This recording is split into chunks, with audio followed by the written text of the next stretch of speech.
सौरशक्ति जोगाण पर सरकारी अधिकारी को दि जाइछि मोटा अंकर लांच 2021 ओडिशा समेत 5 राज्य को सौर विद्युत शक्ति बिक्री करने को गौतम अदानी ग्रुप 2000 कोटी ऊर्ध्व टंका लांच दे कंट्राक्ट पाइथिला।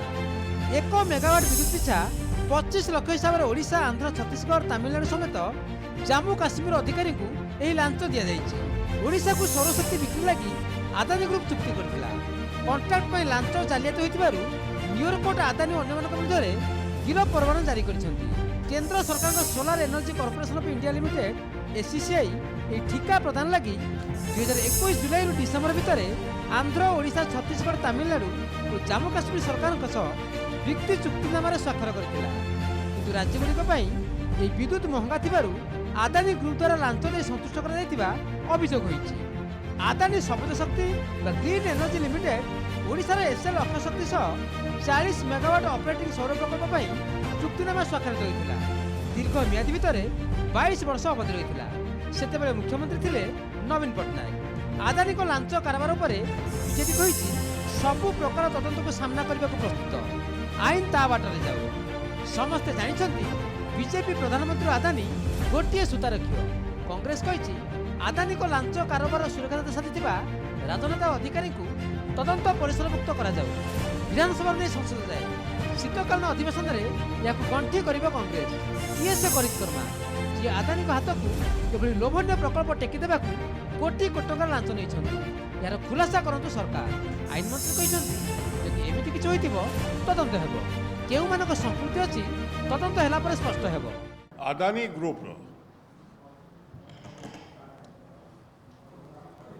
जहाँ सब कारनामा तार पर्दाफाश करछन्ती एवं सेटा अल्टीमेटली जेतेबेले न्यूयॉर्क जो विचारालय तांको दोषी साब्यस्त करिवे करि सारिछन्ती एवं तांका ट्रायल करिया पई प्रोसीड करिया पई अनुमति दैछन्ती एवं सही हिसाब रे एक कथा केवल भारतवर्ष पई नुहे विश्वर 4-5 देश रे जोठी अदानी ग्रुप तांकर व्यवसाय करुछन्ती सेठी मध्य से देश मानकर चांचल्य सृष्टि होइछि।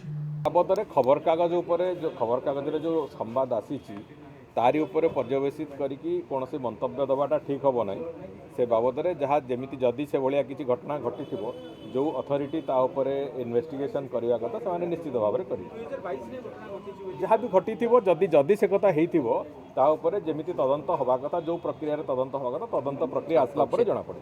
मुझे प्रथम स्पष्ट कली भारतीय जनता पार्टी एवं देशर प्रधानमंत्री नरेंद्र मोदी एवं अदानी गोटे सूतार एवं भारतीय जनता पार्टी सरकार आसला अदानी कम कर गणमाध्यम जमी नहीं कि प्रकल्प निर्माण करने प्रकार निष्पत्ति नहीं सारा जहाँ जना पड़ी शुणा जा खबर कागज टेलीविजन माध्यम तो ये आम निष्पत्ति विजु जनता दल ओडिशा स्वार्थपाई ओडिशावासी जहाँ ठीक हो सेपटे ओडिशा रे अदानी ग्रुप किछि एभଳି ढंगरे गंधमार्दन पहाड़ उपर आखि पकाई बलांगीर बरगड़ सीमार जमी किणी चली। गंधमार्दन बक्साइट खोलने को चलाई सर्भे तेज गंधमार्दन पहाड़ सुरक्षा विभिन्न संगठन आंदोलन करने को सजबाज है। बरगड़ अग्रगामी युवक संगठन यार मिलित प्रतिवाद कर बरगड़ वकिल संघ सह विभिन्न सामाजिक संगठन गंधमार्दन सुरक्षा को नहीं राजनीति नक विभिन्न दलर स्पष्टीकरण लड़ा जदि खनि खनन को आखि आगे रखी कंपानी जमी किणी चलुथिबो ताले तीव्र विरोध बोली चेतावनी दिया जाइछि। गंधमार्दन स्थायी सुरक्षा आईन को कार्यकारी सह आदानीर जमी अधिग्रहण प्रक्रिया प्रतिवाद आसंता 25 रे खपराखोल तहसील आगे धारणा देवाक हरिशंकर सुरक्षा जब परिषद कहिछि।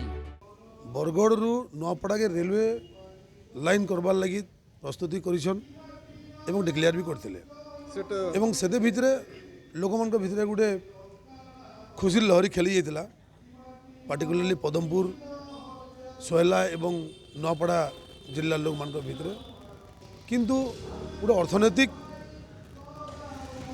डेवलपमेंट होबार के जगह जाऊला आज ताके आखि आगे रखिक अदानी कंपानी से जगह जमी किणुचे एवं आप जान विगत दिन रे गंधमार्दन के हटाबार लगी गंधमार्दन ବକ୍ସାଇଟ୍ ପ୍ରଚୁର ପରିମାଣରେ ତାକେ ଉତ୍ତୋଳନ କରବାର୍ ଲାଗି ବାଲ୍କୋ କମ୍ପାନୀ ଆସିଥିଲା ଏବଂ ସେ ସମୟରେ ବାଲ୍କୋ କମ୍ପାନୀকে ବିରୋଧ କରିକି ସେ ଜନସାଧାରଣ ସେ ଏରିଆରେ ଆନ୍ଦୋଳନ କରିଥିଲେ ଯଦ୍ୱାରା କି ସରକାର ସେଥିରେ ଇଣ୍ଟରଫିୟର କଲେ ଏବଂ ବାଲ୍କୋ କମ୍ପାନୀ ବି ହଟିଥିଲା ସେ ଜାଗାରେ। ଆଶ୍ଚର୍ଯ୍ୟର କଥା ଯେକୌଣସି ସରକାର ଗଣ୍ଡମାର୍ଦ୍ଦନକୁ ହାତ ମାରିଛନ୍ତି ସେ ସରକାର ବଞ୍ଚି ନାହିଁ ଓଡ଼ିଶାରେ।